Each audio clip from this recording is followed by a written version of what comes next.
Yo, ketemu lagi sama gue Bambang, host paling sotoy kesayangan kalian. Di video sebelumnya, kita udah bahas tentang promotion mix. Seperti janji gue kemarin, di video ini gue mau ngoceh tentang marketing campaign. So, without further ado, let's go.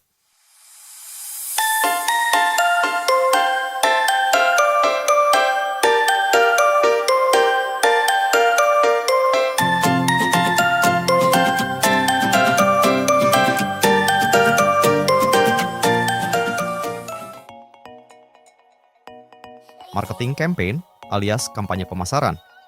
Kalau kata Kang Cecep tukang cukur asli Garut langganan gua, adalah salah satu kegiatan pemasaran yang merupakan bagian dari promotion.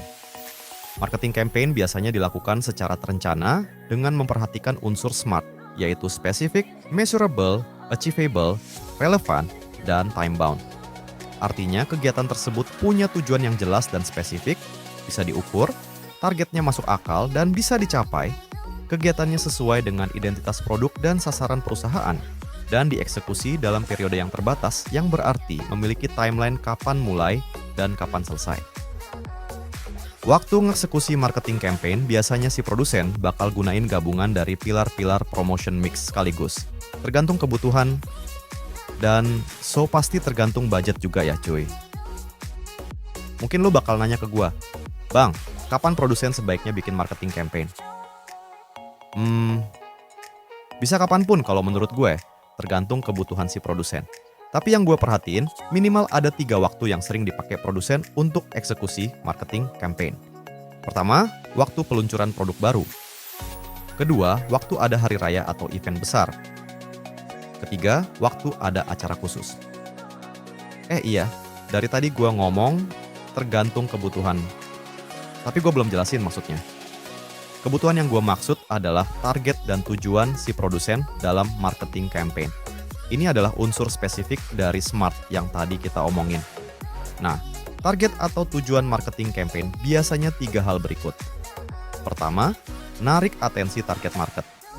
Kedua, ngebangun kesadaran merek. Ketiga, nge-push pembelian produk oleh konsumen. Oke, kita balik ke pertanyaan yang tadi ya. Kita bahas yang pertama dulu, yaitu waktu peluncuran produk baru. Lo masih inget nggak tentang product life cycle? Masih kan? Good. Nah, ini ada di fase pengenalan alias introduction. Momen peluncuran produk baru adalah momen yang kritikal. Ibarat pesawat terbang, ini seperti momen ketika mau take off di ujung landasan pacu. Tentu aja, si produsen pasti kepengennya take off-nya lancar dan bisa terbang tinggi. Jangan sampai gagal take off, apalagi kalau sampai nyungsruk. Sama seperti pesawat yang mau terbang butuh persiapan dan perhitungan matang, persiapan kampanye pemasaran juga nggak bisa dilakukan sembarangan. Persiapan harus dilakukan secara detail dan matang. Persiapan yang kurang detail dan kurang matang biasanya akan mengakibatkan kegagalan marketing campaign dan tujuan tidak tercapai. Saking kritikalnya momen ini, banyak loh produsen yang udah ngejalanin marketing campaign jauh-jauh dari sebelum tanggal peluncuran produk. Misalkan peluncuran produknya adalah tanggal 1 Agustus nih. Bisa jadi dari bulan Juni, si produsen udah mulai gerilya ngejalanin marketing campaign. Ada yang mengundang beberapa influencer beacon untuk bikin isu bocor alus dan juga bikin produk review. Tujuannya supaya konsumen mengantisipasi kehadiran produk baru tersebut, dan pas momen produk launch di 1 Agustus tersebut, konsumen bisa cepat dapat informasi di video para influencer beacon tersebut. Selain pakai jasa para influencer, beberapa produsen ada yang udah nayangin iklan beberapa hari sebelum hari H. Tujuannya bikin konsumen penasaran. Teaser istilahnya. Intinya, para produsen ini mau bikin sesuatu yang disebut sebagai buzz marketing. Ntar gue jelasin apa itu buzz marketing. Sabar ya bro. Ini ibarat kalau sepupu kalian lagi hamil dan kalian bakal punya ponakan baru. Info bakal udah ada ponakan baru biasanya udah nyebar dari papa mama kalian 2-3 bulan sebelum tanggal perkiraan lahir. Terus, kadang si ibu hamil atau her proud husband masang foto hasil USG di Facebook atau Instagram mereka. Terus sebulan sebelum tanggal lahir, kalian udah mulai tanya jenis kelaminnya apa, tanggal lahirnya kapan. Terus, kalian nyisihin 200-300 ribu dari gaji kalian untuk beliin hadiah kelahiran si dede bayi. Nah, kira-kira kayak gitu deh, marketing campaign menjelang momen peluncuran produk baru. Kebayang ya bro? Selanjutnya, kita bahas yang hari raya atau event besar. Rakyat Indonesia tuh beruntung banget punya banyak hari raya. Ada Natal, Lebaran, Imlek, 17 Agustusan, banyak banget. Di momen itu pasti ada program kayak Christmas Sale, Imlek Sale, Ramadan Sale, Lebaran Sale, Gebiar Semarak, 17 Agustus, dan sebagainya. Dan ini udah kayak ada rule of the thumb sih, kayak peraturan tidak tertulis gitu, bahwa momen hari raya adalah saat yang paling tepat untuk bikin marketing campaign. Kenapa? Karena pada momen hari raya itulah waktunya konsumen belanja. Udah pasti dong, para produsen kepengen kecipratan dari customer spending. Kayaknya udah kagak perlu dijelasin lagi. Kalian juga udah paham kan? Ngaku deh, kalian pasti juga pernah nunggu momen hari raya buat belanja kan? Terakhir, tentang acara khusus atau event khusus. Guys, kalian tahu kan? Ada banyak loh event-event khusus di sekitar kita. Gue sebutin beberapa ya.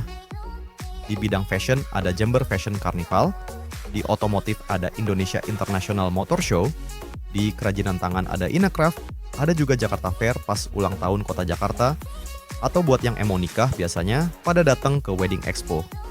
Pokoknya banyak deh. Asal rajin cari info, pasti dapat. Event-event ini biasanya diselenggarain oleh pihak ketiga, kadang oleh pemerintah setempat, kadang oleh event organizer, kadang oleh asosiasi, dan sebagainya. Nah, event-event tersebut biasanya bakal rame oleh pengunjung.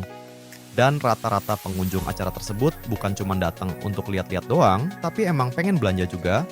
Makanya banyak produsen yang manfaatin event tersebut untuk eksekusi marketing campaign produk mereka. Gak cuma ngejar sales, biasanya produsen juga pengen brand mereka dikenal dan diingat oleh konsumen. Atau bahkan mendapatkan peluang-peluang baru lewat marketing campaign di acara atau event khusus tersebut. Iya, kadang ada juga loh produsen yang nggak nunggu event yang dibuat oleh pihak ketiga, tapi justru bikin acara sendiri untuk ngadain marketing campaign. Ada yang bikin pas hari ulang tahun perusahaan mereka. Ada juga yang emang punya agenda khusus tahunan yang mereka adain. Contohnya kayak festival jajanan Bango yang diselenggarain tiap tahun oleh Kecap Bango. Di acara itu nggak cuma si Kecap Bango yang sedang eksekusi marketing campaign mereka, tetapi juga UMKM rekanan atau binaan Kecap Bango pun bisa sekalian nebeng eksekusi marketing campaign mereka sendiri-sendiri. Kebayang ya guys? Kalau ada yang mau ditanyain, monggo tulis di kolom komentar. Oke, gue udah jelasin 3 momen yang paling umum untuk bikin marketing campaign. Marketing campaign nggak cuma untuk korporasi besar. Level UMKM pun harusnya bisa. Pernah lihat kan event Jumat Berkah? Banyak loh UMKM yang ngasih special price di hari Jumat. Yang pasti, faktor yang perlu dapat perhatian khusus dari siapapun yang pengen bikin marketing campaign adalah masalah timing. Perfect timing is important. Bagus tuh kalau produsen bisa gabungin 2-3 agenda dalam satu event. Contoh, beberapa produsen otomotif manfaatin event Gias untuk produk launch. Keren tuh! ATL dan BTL-nya bisa jalan bareng, dan integrasi beberapa pilar promotion mix bisa dimaksimalin. Nah, sekarang gue mau ngoceh soal ATL-BTL. Gue jelasinnya secara singkat aja ya guys, yang penting kalian dapet intinya. ATL itu singkatan dari above the line, dan BTL itu singkatan dari below the line. Keduanya ada di marketing campaign. Gini, ATL itu tujuannya untuk menjangkau masyarakat luas secara massal, dan ngebangun brand awareness. Biasanya pakai pilar advertising dari promotion mix. Media yang dipakai antara lain iklan di TV, radio, majalah, koran, billboard, sosmed, dan sebagainya. BTL itu lebih terarah dengan pesan yang lebih personal. Tujuannya untuk meningkatkan penjualan dan ngebangun hubungan yang lebih dekat dengan konsumen. Pilar yang digunakan antara lain direct marketing, personal selling, public relation, dan sales promotion. Jadi, jangkauan ATL itu lebih luas, tapi BTL justru lebih terarah. ATL bertujuan membangun kesadaran merek, BTL bertujuan meningkatkan penjualan. Nah, ATL dan BTL harusnya bisa jalan bareng dan saling ngelengkapin. Makanya penting banget perencanaan marketing campaign yang bisa mengintegrasikan ATL dan BTL. Oh iya, tadi gue janji mau jelasin soal buzz marketing. Buzz marketing adalah strategi pemasaran yang fokusnya untuk nyiptain obrolan tentang produk, layanan, atau merek. Waktu orang-orang ngomongin dan ngebagiin informasi tentang merek tersebut, otomatis hal ini bisa ngebangun brand awareness dan berpotensi naikin sales. Caranya bisa macam-macam. Bisa dengan bikin sesuatu yang unik, sesuatu yang kontroversial, atau sesuatu yang menghibur, pokoknya sesuatu yang lebih mind catching buat masyarakat. Nah, basis dari buzz marketing adalah word of mouth, atau biasa disingkat sebagai WOM. Kalau kata Kang Cecep, WOM itu cuma istilah sok kerenan aja untuk obrolan mulut ke mulut, atau gosip, atau gibah. Nah, zaman dulu WOM biasanya cuma sebatas obrolan warung kopi atau ibu-ibu arisan dan jangkauannya hanya ke orang-orang yang hadir saat itu. Tapi di zaman now, WOM udah meluas melalui kemajuan teknologi dan berkembangnya sosial media. Sekarang ada yang disebut EWOM, yaitu Electronic Word of Mouth. Fun fact nih guys, produsen senang menggunakan WOM karena dianggap promosi paling murah meriah dan bahkan seringkali gratis, tapi dampaknya besar. Tapi ya, hati-hati juga sama WOM. Selain bisa ngasih impact positif, WOM juga bisa ngasih impact negatif. Dan kalau yang kesebar adalah sesuatu yang negatif, si produsen bakal repot juga. Masih ingat seruan boykot terhadap resto atau kafe yang konon kabarnya pro-Israel? Nah, itu adalah contoh negatif word of mouth. Konon kabarnya sampai bikin beberapa resto harus tutup gerai dan banyak yang terkena PHK loh. Sekali lagi, hati-hati kalau mau gunain buzz marketing atau WOM ya cuy.